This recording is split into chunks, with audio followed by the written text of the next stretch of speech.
So today we are going to talk about the 5 profitable forex strategies. If you're an intermediate trader or if you're an expert trader, we're going to talk about that today, coming up next.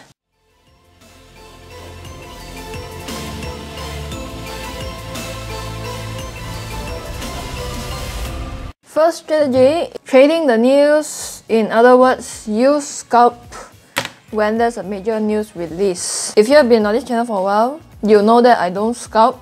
If you're a scalper, you need to be in front of the screen all the time. If you have all the time in the world, then feel free to scalp. The thing about scalping is that you need to have a very high risk appetite. And the other thing is you need to be super alert. So if your reaction time is like freaking slow, you can't even play Super Mario, then scalping might not be for you. Because as a scalper, you need to click fast, you need to get out fast. And when you're scalping on news, you're taking a lot of risk because during high impact events, for example NFP, the price can go all the way up, can go all the way down within just a few minutes. Nobody will know where the price will go to the next minute at the next few seconds. So very often time you realize that if you scalp an FP, for example, the price will go all the way down, hit your stop loss, and then you're out. After that, only to see the price go back to your target price, then you'll be like, why am I still using a stop loss? If you're a beginner, the more you shouldn't scalp, because scalping actually requires you to have more experience in the markets. And very often time when you're scalping,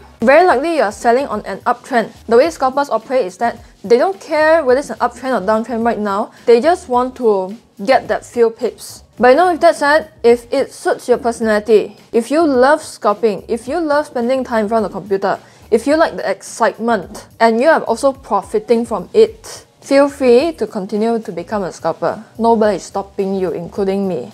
Second strategy, you know what they say, the trend is your friend. If you like following the trend, implement strategy number 2, which is trend following, or in other words, trend trading. So it's like the complete opposite of scalpers. So instead of taking 100 trades at 1 pip, you take 1 trade at 100 pips. Personally, what I think is that this is more productive. You don't need to be in front of the computer all the time. You just need to put in the work, do the research, buy, put your TP, put your trailing stop loss, then that's it. And the good thing about this strategy is that you can use trailing stop loss. So very likely if the price goes up, and then if it does reverse, you wouldn't lose a lot of money. But with that said, trend following strategy, you need to be able to withstand a low win rate. Okay?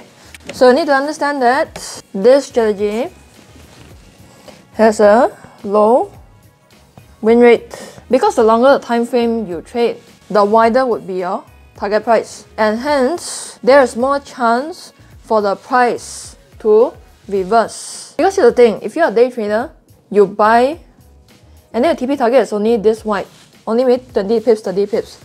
But then for a trend follower, if you buy, your target price is like all the way up to the ceiling. The price just has to move a little bit and then you hit your TP. As a day trader, as a scalper, the price has to take a long time to move up to your target price. Again, the good thing is that to improve on your win rate, use trailing stop loss. But with that said, trend following doesn't mean that if you bought or sold the trade, then you can just, as a trend follower, you need to keep up with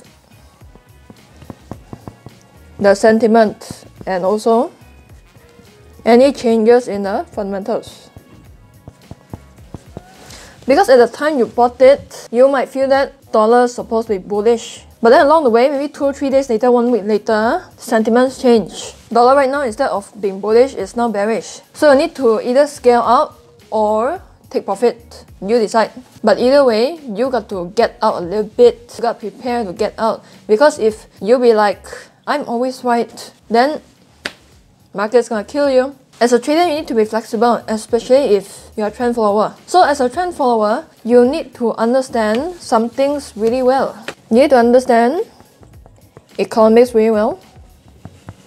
In other words, fundamentals. How does inflation affect the movement of currencies?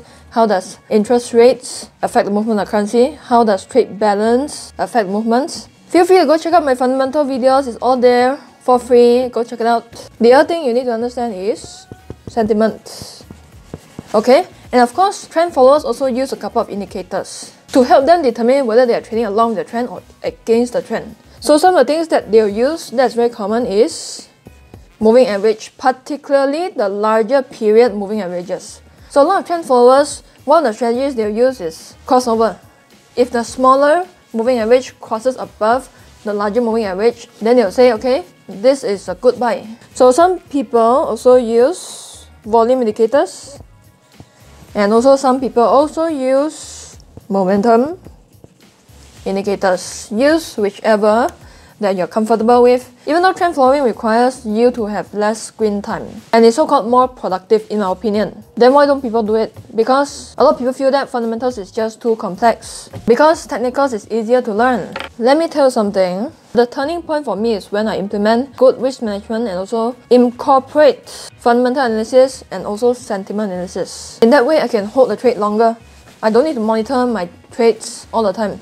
And when you monitor your trade less, I can tell you that it just reduces your stress so much. Like, I don't like micromanaging my trades, you know what I'm saying? Now comes the third strategy that you can consider, and that is you trade pullbacks, you trade retracements. Now this is very different from trading tops and bottoms, picking tops and bottoms. The forex market doesn't move up in a straight line like this. When it goes on an uptrend, it makes minor retracement, and it goes up again, make minor retracement, then go up again. So it makes higher highs in an uptrend.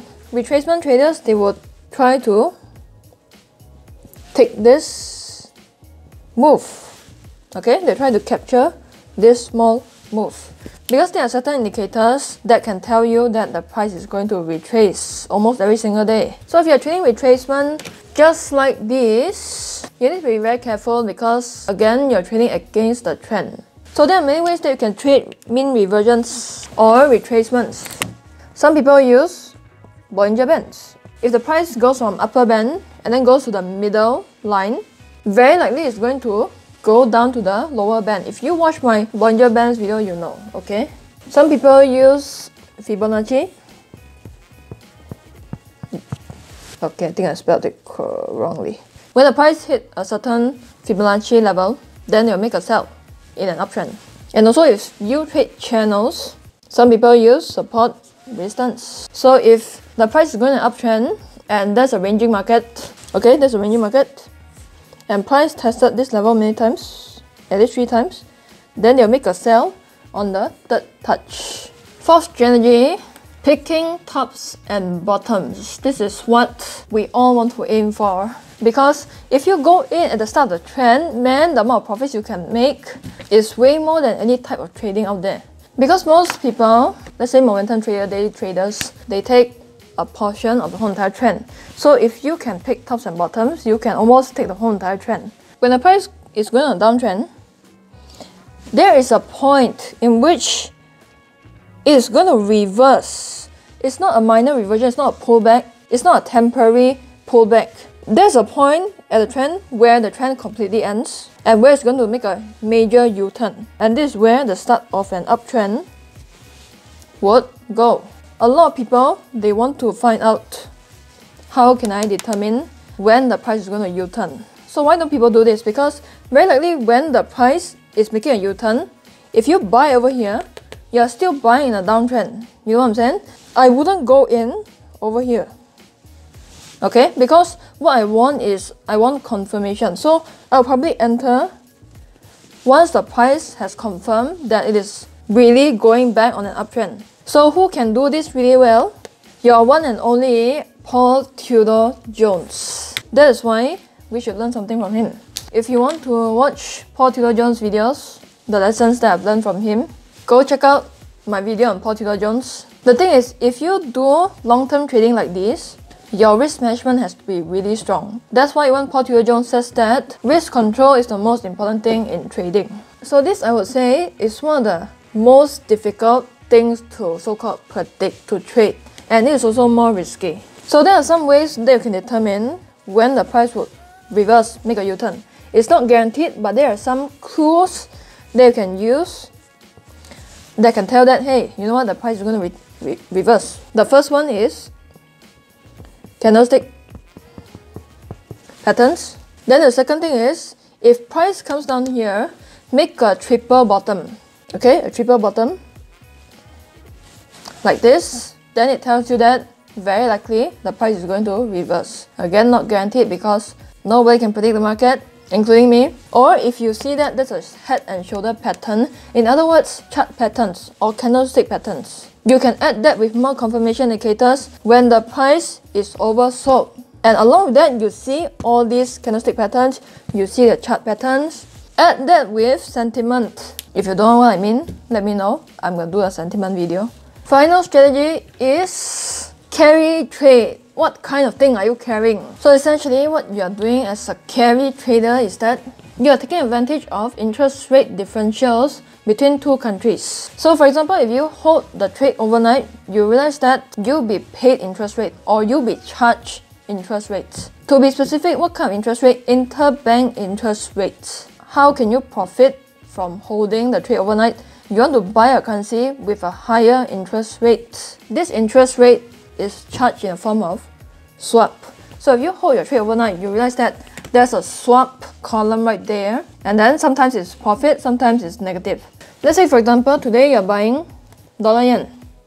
If dollar has a higher interest rate than Japan, and you hold this currency overnight, if you bought it, okay, if you bought it, then your swap is going to be positive. Meaning that if you bought the base currency and the base currency has a higher overnight interest rate than the counter currency, your swap over that period would be positive. If you right now sold dollar yen instead, and dollar has a higher overnight interest rate than yen, then you'll be charged. So your swap would be negative. So that's why sometimes you see that it's positive, sometimes it's negative. So how do you do carry trade? You use it with trend following. In that way, you profit from taking the trend or a chunk of the trend, and you profit from your swap. Even though one trade, if you trade really small, it might not make a big difference, but in the long run, it can so-called cover your spread, so why not? I realized that these 5 strategies come down to one thing, and that is most of it requires you to trade against the trend and also understand finance, understand economics, understand fundamentals really well. That's why I believe that this is more suitable for experienced traders, for intermediate traders, and also for expert traders. But with that said, if you're a beginner and you want to try this out, feel free to do it. Nobody is stopping you. This is just my opinion. At the end of the day, pick a strategy that you are comfortable with. Because the strategy that I'm comfortable with does not mean that you will be comfortable using it. Okay, so with that, let me know down in the comment section below. Which strategy do you use and why? Okay, so with that, I'll talk to you in the next episode. Bye.